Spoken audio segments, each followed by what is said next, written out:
Hello everyone, and welcome back to Hunter x Hunter Institute, your favorite place to discuss everything that's related to Hunter x Hunter. Today's highlight of the day is our favorite ninja in the series, Hanzo. He first appeared in the 287th Hunter exam as the 294th applicant. He's easy to recognize for his bald head and his ninja outfit. If you've seen Togashi Sensei's other famous work, Yu Yu Hakusho, then you probably noticed how similar Yu Yu Hakusho's Kazamaru is to Hanzo. After Hanzo and the main cast finished taking the Hunter exam, we didn't get to see him for a very long time. It was a great surprise to have him back and join Kurapika in the Dark Continent arc. He had definitely gotten stronger and learned some useful nen abilities. So in this video, let's have a fun discussion about Hanzo, his nen abilities, and strengths. Do you remember the Hermit scroll? It's the very elusive scroll that Hanzo has been looking for and was the main reason he became a hunter. There's a fan theory saying that Phantom Troop's Machi actually has it. This sounds very interesting, so let's also talk about it. Grab your favorite snack and enjoy this video till its end. If you were one of the fans who was touched when Hanzo got angry because of the murder of the 12th Prince Momose, then make sure to give this video a thumbs up. Don't you think that scene showed just how strong Hanzo's sense of justice is? Aside from his strong sense of justice, which part do you like about him? Be sure to let us know in the comments. And with that, let's start.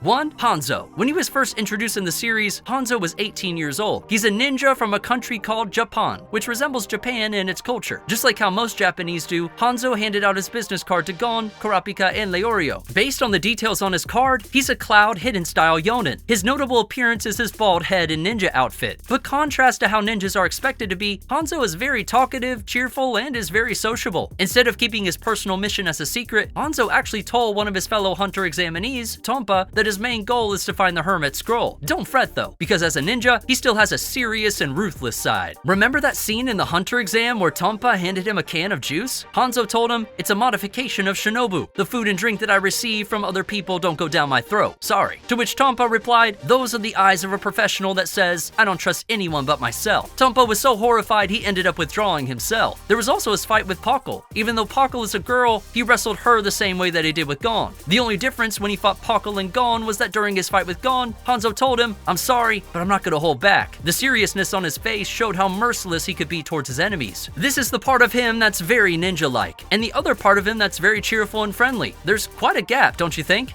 2. Nen abilities. Fans of Hanzo must have been very happy to see him reappearing in the Dark Continent arc. If you were one of the lucky fans who got to visit Togashi Sensei's exhibition and got their hands on the official setting materials, then you might have seen this page that has the details of Nen. It seems like Hanzo is closer to being a transmuter than a conjurer. Even though this officially came from Togashi Sensei's memo, this might have been written before the main story was created, and there's the likelihood that some changes were made when the chapters were released. If we want to be accurate, then we should wait until the details about the Nen system is released, not just based on the memos, but on details based on the actual chapters of the series. Now let's take a look at Hanzo's Nen abilities. One of his Nen abilities is called Hanzo Skill 4. With this ability, he can use his Nen to create and control a double of himself. During this time, Hanzo's consciousness is completely transferred to his alter ego, which means that his real body will be put into sleep. Based on what we've seen so far, it doesn't seem like there's any difference between the actual Hanzo's fighting skills and his alter egos. Aside from his alter ego's ability to turn intangible, it looks like this ability just allows Hanzo to create a copy of himself without any increase in strength. But it does seem like a very useful ability for probing and for assassination, stuff that ninjas usually have to do. As we clearly saw in the Dark Continent arc, it seems like the restriction of this Nen ability is that Hanzo's real body can't move when there's a double of him. This ability can be cancelled when Hanzo's real body is touched or someone talks to him. Because all his focus and energy is on the alter ego, his real body is left defenseless. Don't you think that the restrictions for his abilities are quite strict? Now let's take a deeper look at his ability. Now you might ask, how is it possible for his double to form? Well, it's because Hanzo is using a mission, so even if his Nen moves away from his body, he's still able to use his ability. And since his alter ego can move by itself, Hanzo is also using manipulation. If you're using something like this alter ego, then it's necessary to use both emission and manipulation. The useful thing about this ability is that Hanzo's alter ego can talk to people, touch them, and even kill them. Since the alter ego has an actual form, it's best to say that this ability is a combination of emission, manipulation, and conjuration. Looking at the ability's name, Hanzo Skill 4, it might mean that he's able to have up to 4 alter egos. Or perhaps that this is Hanzo's number 4 skill. Since Hanzo is also a ninja, it's very likely that his Nen ability is based on what ninjas can do. Maybe his other skills are emission type techniques, like using a fire technique to set his opponent on fire. It also seems like he'd use manipulation to control objects like puppets. What other abilities do you think Hanzo has? Be sure to let us know in the comments. We'd love to see what our fellow fans think of.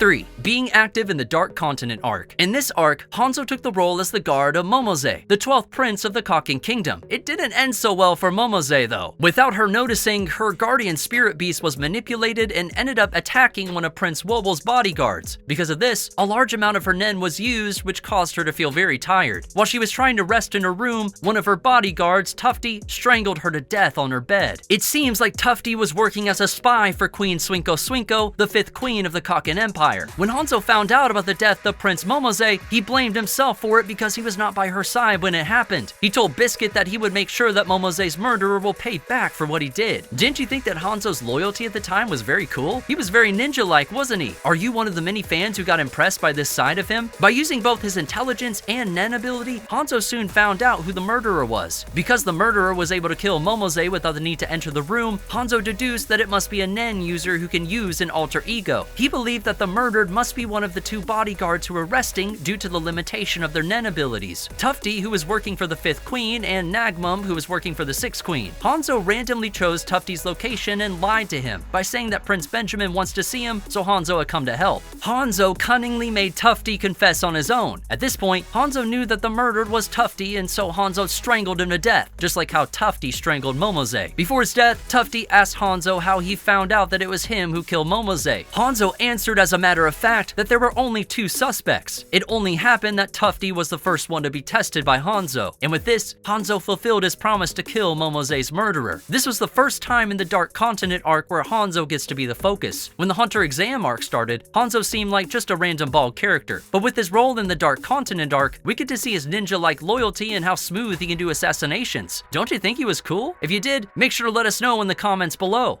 4. Strengths. During the first arc, Hanzo appeared as a talented rookie in the Hunter exam. Hanzo himself said that he had undergone many different rigorous trainings from the time that he was born. In fact, his skills and physical abilities were more outstanding compared to the other examinees, weren't they? His speed doesn't fall short even to our dear Gon, who is quite confident in how fast he moves. Hanzo was able to catch up to Gon without any problem. During their battle, Hanzo knocked Gon unconscious by striking Gon's neck with his hand. After that, he used different attacks and tricks to make Gon admit defeat. On this part of the exam, we got to see Hanzo displaying his abilities as a strong character. In Chapter 60, Wing said that Hanzo was able to learn Nen quickly. Seems like aside from being very skilled, Hanzo is also a fast learner. When Gon and Killua was just starting to learn Nen, Hanzo had already finished learning about it. We don't have any specific details on when exactly Hanzo did his training. One thing we're sure of is that he had started to learn about it after the 287th Hunter exam. So perhaps during the time when Gon, Kurapika, and Leorio were visiting the Zoldic's place, Hanzo was already starting his training with Nen. Hanzo must have learned it at a similar speed or even faster. Based on this, we can say that Hanzo's ability to use Nen is extremely high. The question now is, just how strong is Hanzo's compared to the other characters in the series? If we're talking about the ability to use a clone, some of you might remember Castro, you know, that handsome long-haired fighter in the Heaven's Arena arc. Some Japanese Hunter x Hunter fans had given him the nickname Sukatro-san. In Japanese, Suka means failure or disappointment, and it seems like Castro had disappointed a lot of fans with how he was just wasting memory. Castro was able to cut off both of Hisoka's arms and knocked him down once. He even managed to hit Hisoka 3 times. If we're talking about simple fighting abilities, then it's quite possible that it would be the same level as the support members of the Phantom Troop, like say Shizuku or Shalnark. Unlike Hanzo, Castro is still able to move by himself even when he is using his double. This is a very big difference in what their abilities can do. With Hanzo's ability, even when he's using his real body or his double, he's just fighting by himself. While we're still unsure of what other abilities Hanzo might be capable of, as a ninja, Hanzo must be more likely to be better at missions like assassinations. When it comes to one-on-one combat, then don't you think that Castro would have an upper hand? But is this really the case? Hanzo versus Castro. Who do you think is stronger? Let us know your thoughts about this in the comments.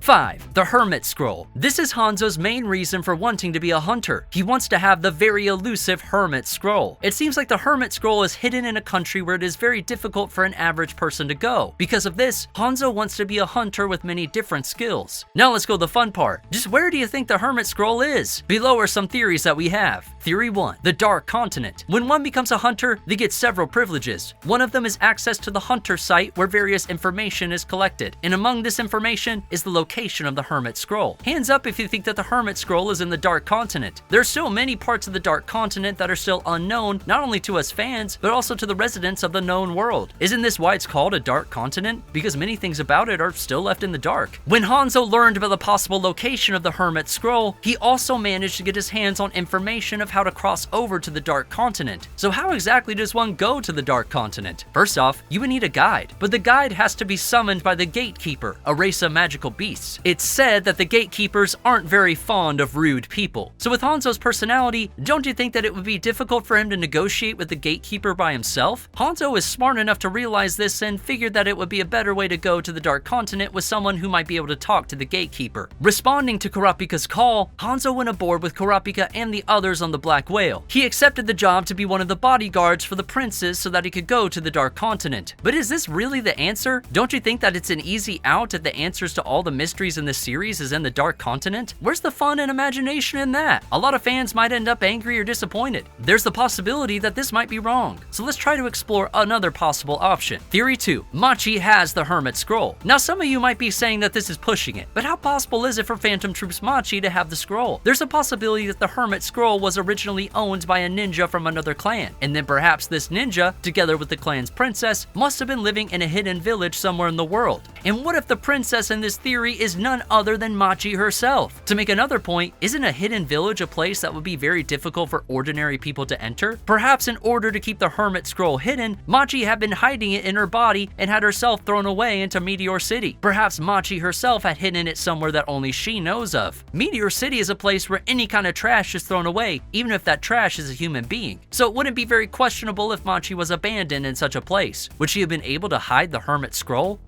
This sounds like pushing it too much, doesn't it? Now that we're thinking about the Hermit Scroll, 3 things are very likely. 1. It's located in the Dark Continent. 2. Hanzo will eventually find it. 3. Or it will be forever buried in the depths of Togashi Sensei's memories. Don't you think that it would be one of these 3? What do you think, fellow Hunter x Hunter fans? Make sure to let us know your thoughts and predictions in the comments. After the Hunter exam and years of not being present in the series, we got to see Hanzo back in action. He's back with his nen abilities and we get to see more of his cool side. He was angry when he was unable to protect Momose the way any ninja would be if they were unable to protect their master. In the Dark Continent arc, were you able to see any side of him that you found cool? If this video made you want to see more scenes with Hanzo in it, then you're already a dear member of the Hunter x Hunter Institute. Like how Hanzo continues his search for the Hermit Scroll, we will continue spreading the wonder of Hunter x Hunter by creating more videos. Before we finish, make sure to hit that subscribe button. And with that, our video for today is finished. Thank you for watching, and we hope to see you again in our next video.